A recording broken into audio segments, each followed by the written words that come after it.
ग्रीष्म ऋतु थी निर्जन वन में, और पानी का नहीं ठिकाना था। ग्रीष्म ऋतु थी निर्जन वन में।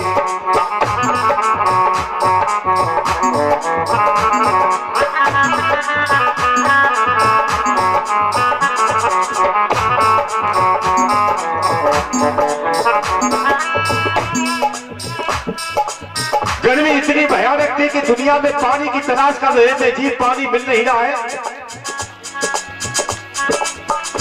ग्रीष्म ऋतु थी निर्जन वन में,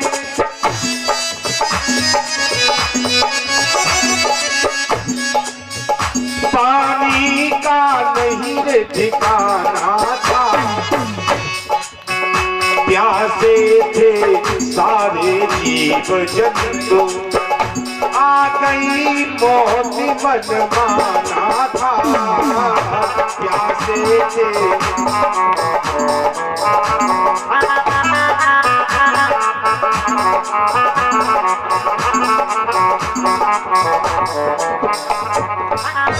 आप देखिए जीवन क्या है, जीवन क्या है कुछ और नहीं।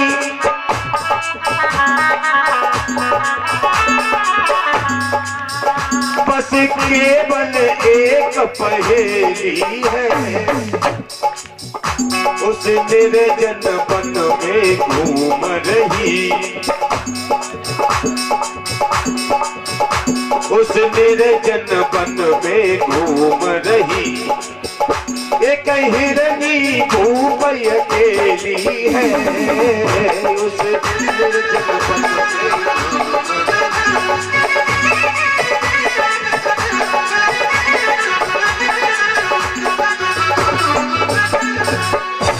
सुखदेव महाराज कहते राजन, सारे वन्य जीव पानी की तलाश में इधर उधर भाग रहे थे, और एक गर्भवती हिरनी भी पानी की तलाश करती करती चक्र नदी के किनारे आ गई। सामने बहता हुआ ठंडा पानी देखा, हिरनी ने प्रभु को धन्यवाद किया, कही प्रभु अब मेरा जीवन बच जाएगा। हिरनी पानी को देख के खुश हो रही है, और तब तक उस गर्भवती हिरनी को एक शेर ने देख लिया।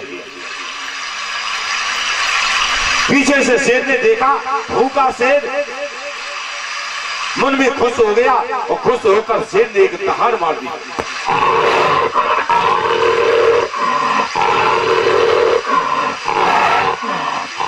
कथा के प्रेमी सज्जनों, शेर ने दहाड़ मारी, सारा जंगल गुंजायमान हो गया। अरे दीनीय सिंह दहाड़ और घोर सब छाई गई है वन में, और पी नहीं पायो है नीर बिचारी, कांप गई है मन में।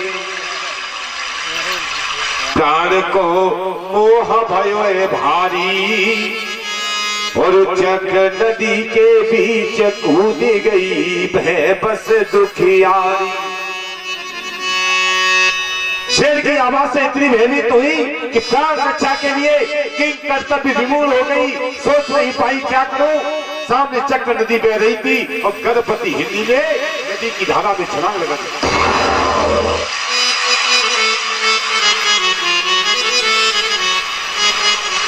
अरे गर्भ जाको क्षीण भयो पल में, और खुद गई स्वर्ग सिधार बहत जी जाए कोरे जल में।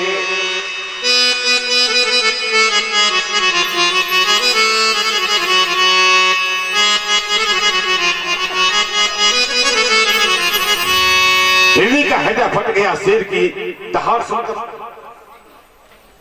नदी की धारा में छलांग मारी, हृदय फट जाने से हिरनी की मौत हो गई, और गर्भ का समय पूरा हो चुका था। गर्भ से निकल के एक बच्चा जल की धारा में जीवित है, लेकिन बहा जा रहा है। तू कचौर विचारत है नर तेरो विचार धरो ही रहेगो। आप देखिए,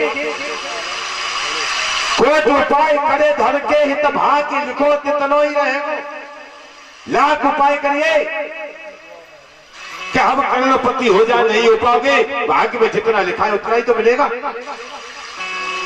एक भिखारी पैसे वाला बनने के लिए दिन रात भीख मांगता रहा और भीख मांगते मांगते मर गया। 2-4 लाख रुपए इकट्ठे कर लिए। जहां झोपड़ी डाल के रहता था उसके मरने के बाद किसी व्यक्ति ने उस झोपड़ी पर कब्जा कर लिया और मकान बनाने के लिए उसकी खुदाई कराई। तो जहां उसकी चारपाई पड़ी रहती थी उसके नीचे एक राजा का खजाना निकला। भिखारी की चारपाई के नीचे राजा का खजाना, लेकिन भाग्य में नहीं था तो मिला नहीं। हिंदी पानी पीना चाहती है, हिंदी को पानी नहीं मिला।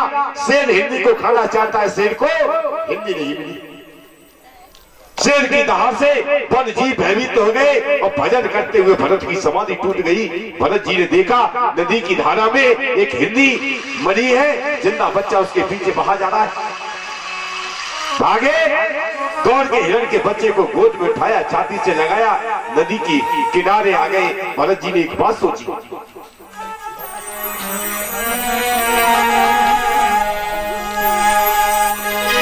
अरे नदिया की पारी ठारे भरत जी रोवे नदी।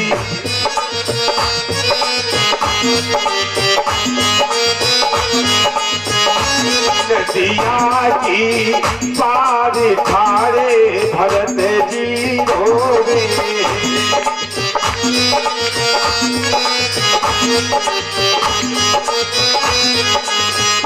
ठारे भरत जी रोवे, भरत जी रोवे।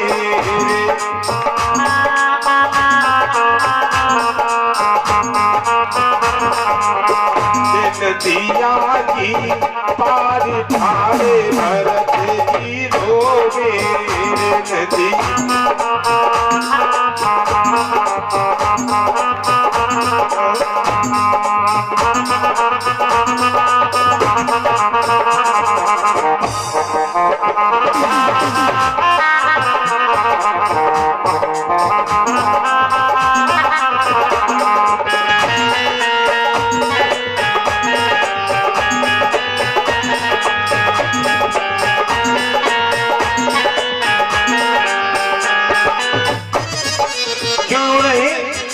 नदी महाराज कहते राजन इसलिए देखी लाश हिरनी की, भरत हिरनी की।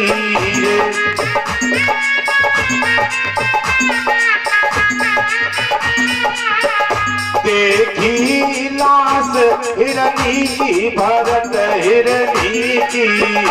देखी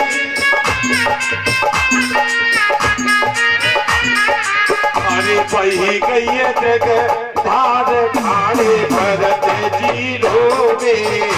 पही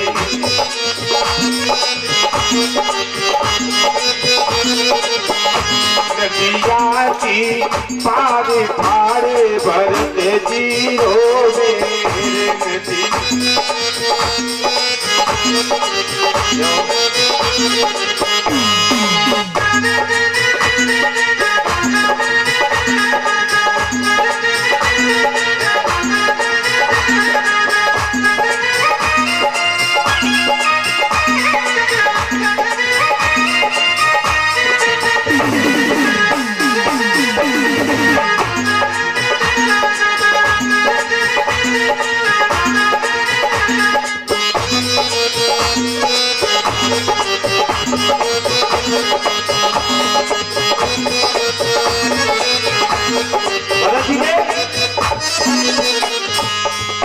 बच्चा गोद में लियो, भरत ने लियो।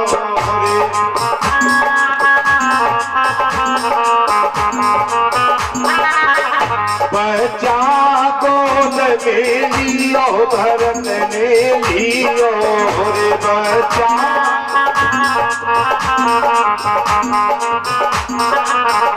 करी रहे यति प्यार थारे भरत जी रोवे करे।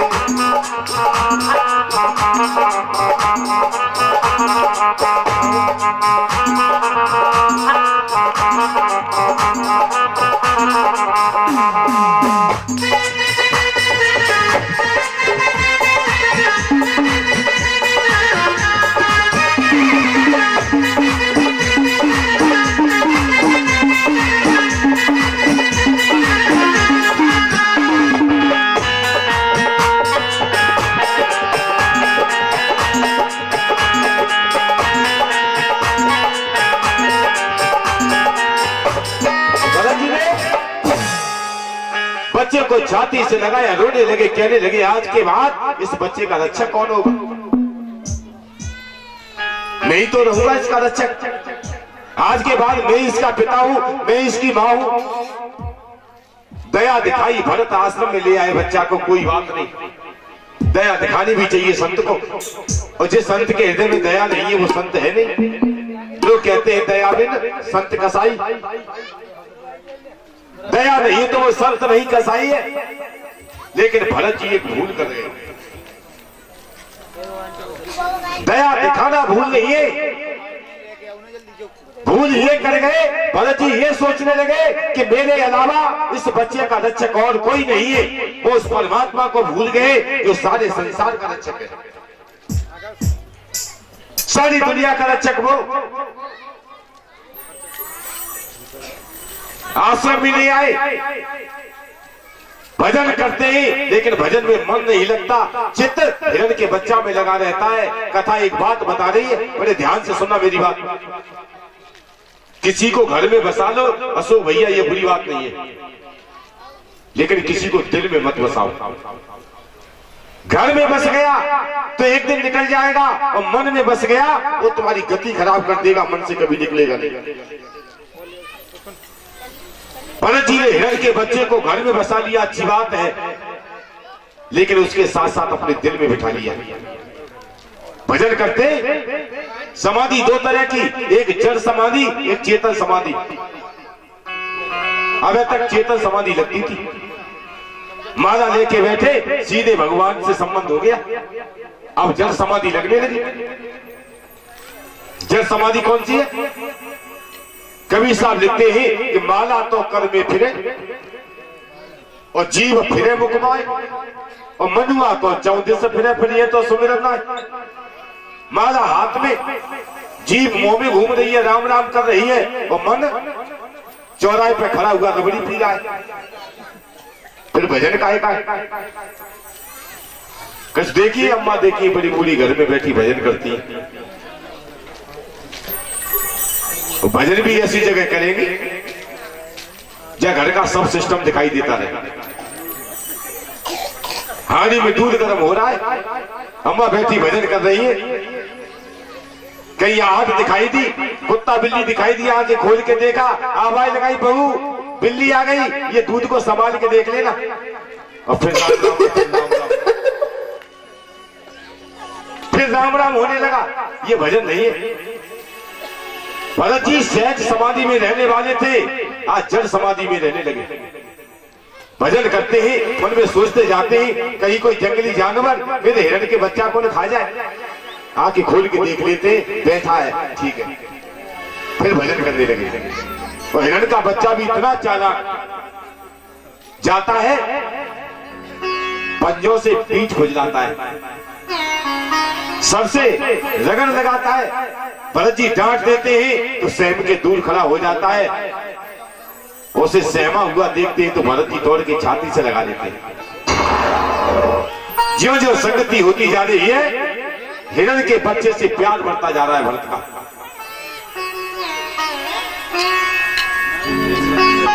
कथा के प्रेमी सज्जनों, धीरे धीरे समय आगे बढ़ा और जिंदगी का वही क्षण आ गया जो हर जीव की जिंदगी में आता है, दुनिया से जाने का समय। आज दुनिया से जाने वाले ही भरत जी समझ गए मेरा काल आ गया। तो काल केवल भरत का नहीं, दुनिया में जो आया है वो सब जाएंगे। कौन कौन जाएंगे दुनिया से? राइटर जाए, फाइटर जाए, मास्टर और डॉक्टर जाए। राइटर माने लेखक और फाइटर माने योद्धा। राइटर जाए, फाइटर जाए, मास्टर और डॉक्टर जाए, एक्टर के साथ के डायरेक्टर चले जाएंगे। देखिए आप एक भी टन नहीं बचेगा कि राइटर और फाइटर जाए, मास्टर और डॉक्टर जाए, एक्टर के साथ के डायरेक्टर चले जाएंगे और बजेगा कैनिस्टर जब मिस्टर मिनिस्टर का छोड़ हेलीकॉप्टर ट्रैक्टर सेक्टर चले जाएंगे।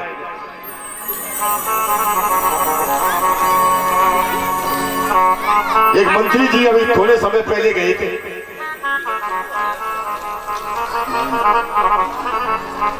मैनपुरी के पास भैंसरौली में हेलीकॉप्टर क्रैश हुआ था। सिंधिया महाराज हवाई जहाज में बैठ के जा रहे थे, काल ने वहां भी पकड़ लिया। और कौन कौन जाएगा? पेंटर कारपेंटर जाए, पेंटर कारपेंटर जाए, पेंटर इन्वेंटर जाए, सेंटर को छोड़ इंस्पेक्टर चले जाएंगे।